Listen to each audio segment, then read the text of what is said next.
Aparentemente, Berlim resolveu seguir a escola argentina de economia e resolveu aprovar um referendo que não é oficial, é consultivo, mas enfim, para expropriar 240 mil apartamentos de empresas que têm apartamentos em Berlim, para que então a prefeitura alugue eles por um valor mais baixo, porque os aluguéis estão muito altos.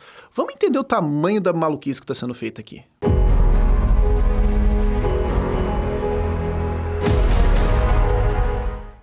E assim, se eu tô com cara de cansado é porque eu realmente tô exausto mesmo. Essas últimas 2 semanas aí foram muito pesadas, mas fazer o quê? Tem que gravar. E assim, quando eu tô cansado... Eu tendo a fazer mais o vídeo, tipo, só zoando a esquerda porque eu tô cansado, mas vamos tentar fazer o vídeo na perspectiva de... Ok, aluguéis estão altos em Berlim, isso incomoda, nós queremos que as pessoas tenham moradias o mais barato possível dentro daquilo que faz sentido no mercado, claro, né? Obviamente é desejável que o custo de moradia seja o mais baixo possível para as pessoas, acho que todo mundo consegue concordar com isso, né? Ninguém vai falar, acho que é muito importante pagar 10 mil reais de aluguel por um bangalô, né? Vai construir caráter. Se bem que algum keynesiano vai falar isso porque vai girar a economia, né?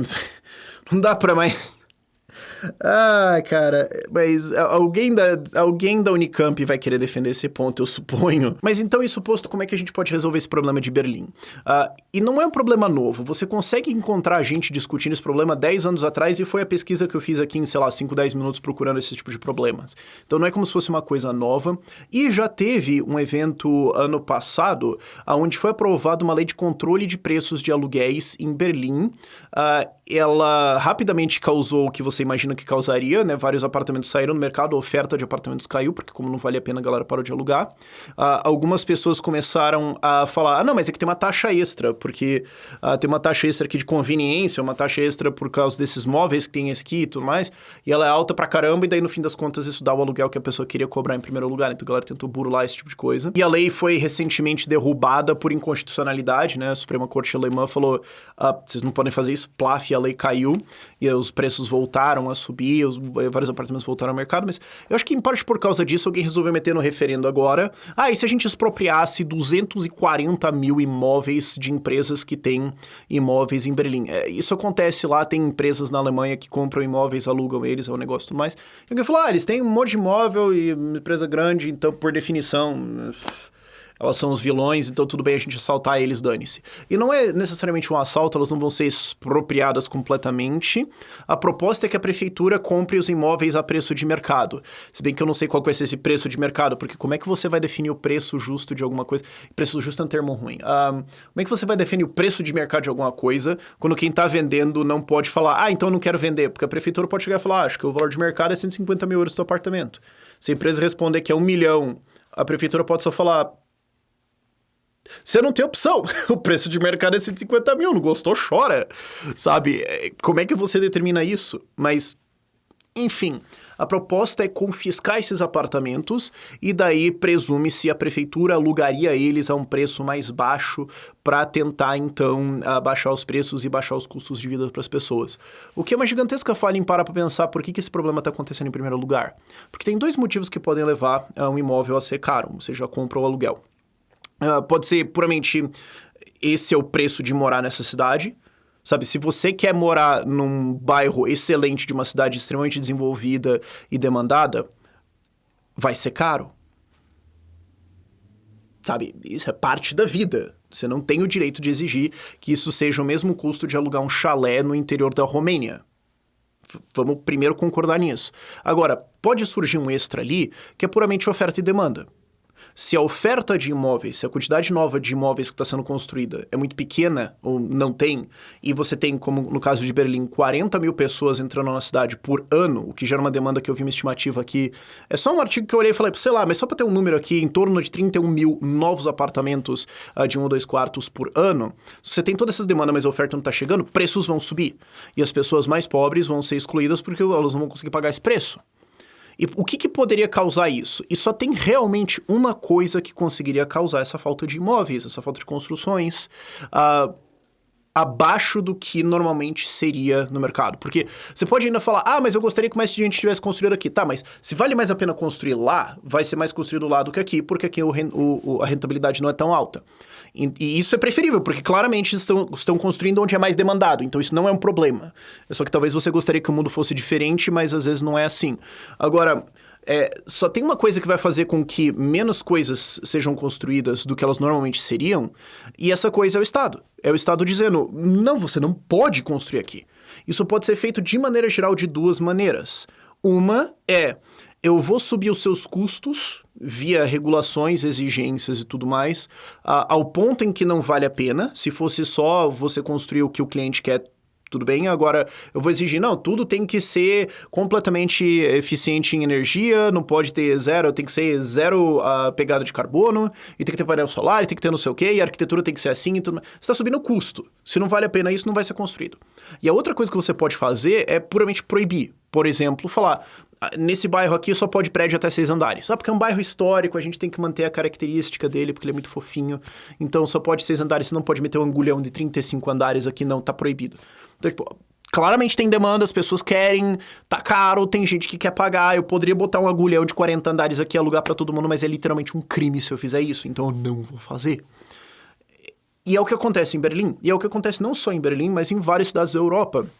Dublin tem esse problema, eu conheço bem isso porque eu já parei para estudar esse mercado. Inclusive lá eles têm uns troços muito malucos em que, tipo, vizinhos podem protestar legalmente a sua construção e de alguma forma atrasar você porque não gostou de alguma coisa ou outra, uns negócios malucos assim.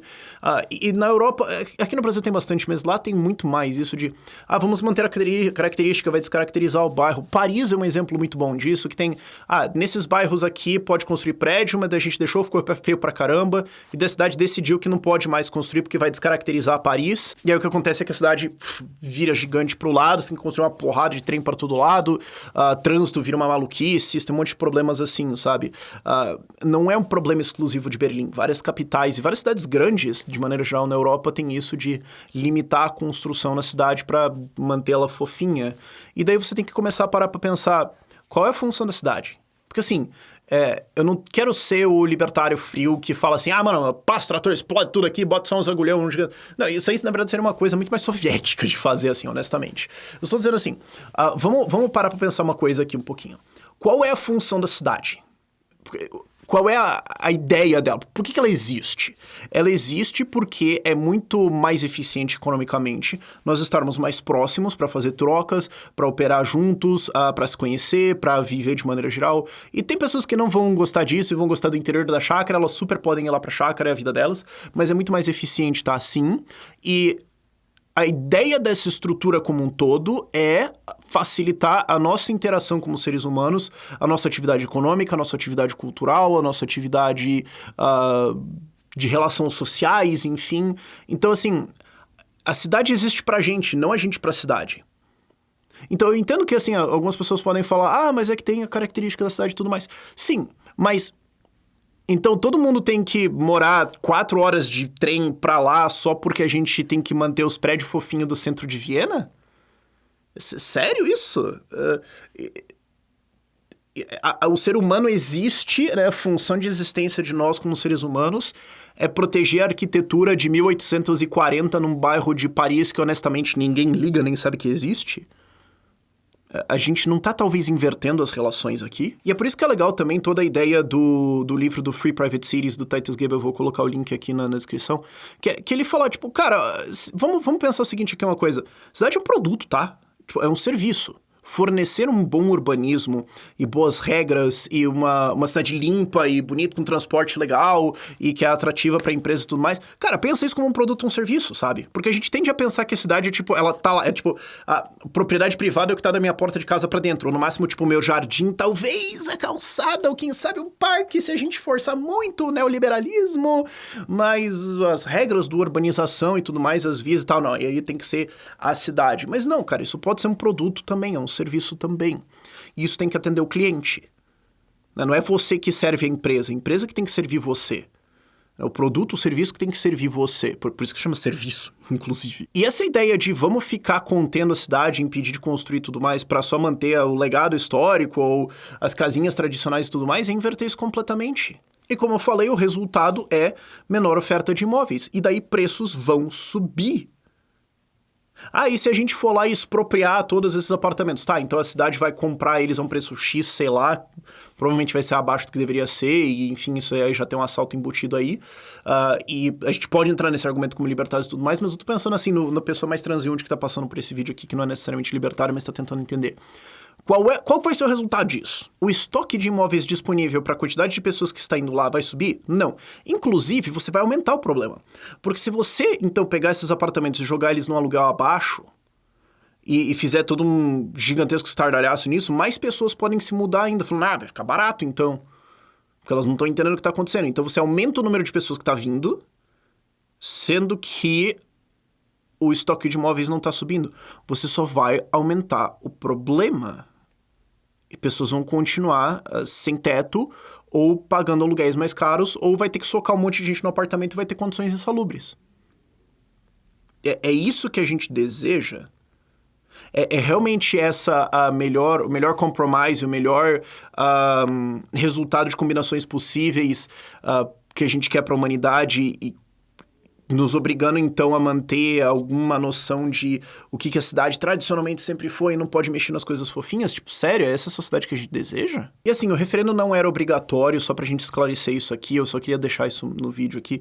E não é que 56%, que é a votação que passou, 56%, não é que 56% dos alemães ou dos moradores de Berlim acham isso, são das pessoas que votaram nisso dentro das eleições que aconteceram nesse fim de semana, né? Porque na Alemanha você tem isso de votar para candidatos, também algumas propostas. Nos Estados Unidos existe isso também e tudo mais. A gente pode discutir se isso é legal ou não em outro vídeo, eu suponho. Mas ainda assim é esperado que, embora que o referendo seja non-binding, seja não oficial, que políticos olhem e falem, bom, a população pediu, a gente faz, né?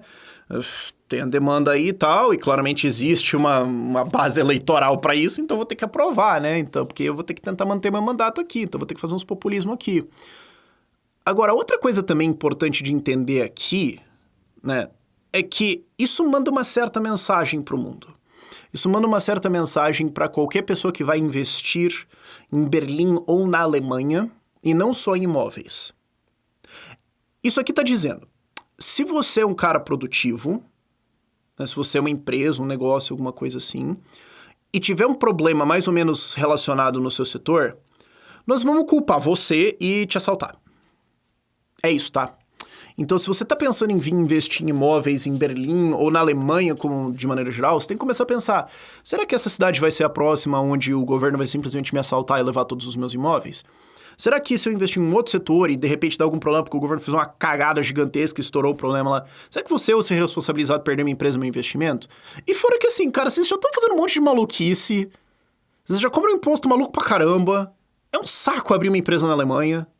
Sabe, a gente nunca recomenda a Alemanha dentro da SET. SET é a minha empresa, que eu sou sócio, para internacionalização, né? Se você quiser sair do Brasil e descobrir quais são os países mais livres, que tem uma cultura mais livre, que tem, tipo, por exemplo, teve um cliente recentemente que ele estava querendo saber países que têm direitos de armas mais livres, né? Não só eu quero pagar menos impostos, mas também eu quero ter um país assim. Eu quero ter um fuzil. Ok, é sua vontade. Se você quer entender quais países são esses, quais que podem te abrigar, para onde que você pode ir, onde você pode investir e tudo mais, a gente te ajuda a te montar um plano personalizado para você.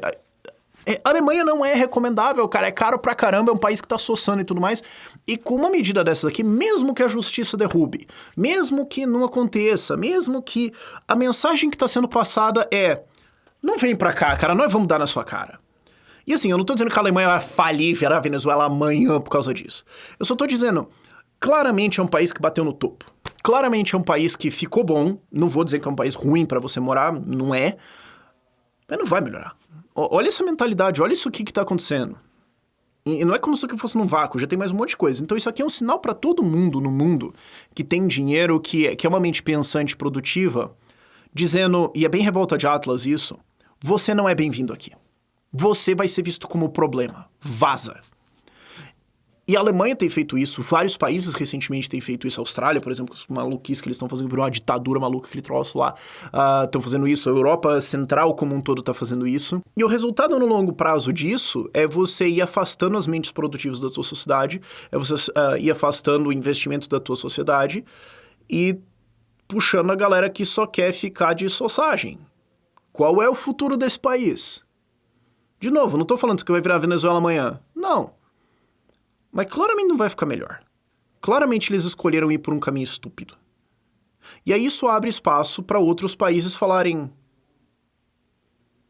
olha, se tem um monte de gente querendo sair da Alemanha, tem demanda, e é um pessoal que tem patrimônio em euro. Se eu for um país livre pra caramba, não precisa nem ser livre pra caramba, calma. Eu posso estar melhorando e deixar claro que eu tô melhorando, e eu falo pro cara, ó, tá meio ruim aqui, mas investe, vem pra cá, que vai estar muito bom daqui 10, 20 anos. Se você é um investidor, se é um cara que você já pensa mais nesse longo prazo, vem pra cá, cara, vamos conversar. E aí vamos ver quais países vão colher isso. Eu acho que esse é o ponto maior que eu queria fazer nesse vídeo aqui, fora conversar nos detalhes, que é, sempre vai ter países falando, vou derpar, não vai dar nada, confio no pai. E sempre vai ter outros países que vão falar, e se eu só colocasse liberdade aqui e tentasse atrair essas pessoas? E volta para uma frase que eu gosto de falar bastante. Liberdade não está em países, em legislações, em locais, está em pessoas. Essas pessoas são cada vez mais móveis, são cada vez mais conscientes de como elas estão sendo atacadas e do valor delas, e elas vão procurar os melhores lugares para elas existirem, viver a vida delas e produzirem. Então, é nelas que a liberdade vive, e o que a Alemanha está dizendo é, sai você daqui. E daí eu olho para isso e falo, esse país não tem futuro. E aí o meu reflexo é procurar quais são os outros países que estão procurando essa galera. Porque eu quero ir para lá. Vai ser massa esse rolê. E em parte, boa parte para isso que a SET existe. Inclusive o link vai estar aqui na descrição. Parabéns, Alemanha, Escola Argentina de Economia AV aqui. Por esse vídeo é isso. Tchau, tchau.